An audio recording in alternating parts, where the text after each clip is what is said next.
Nagkaroon ng unit team dahil kay Senator Amy Marcos. Tapos, nagkaroon ng gulo, yung unit team nawala. Nagkaroon ng broken team.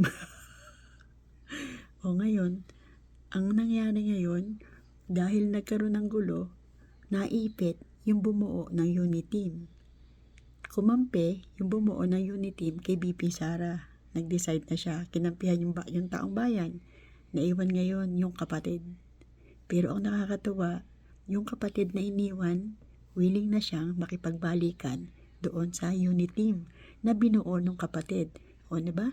Nangibabaw pa rin yung kapatid. Kasi tama yung ginawa ng kapatid. Kayo lang, minamali yun si Senator Amy eh. O ngayon, magkakabati na. Baka nga nagkabati na eh. Ang tanong, Tambi, hey Tambi, paano ka na? Tsaka paano na yung mga crocodile? Yung mga buhaya dyan sa kongreso, paano na kayo?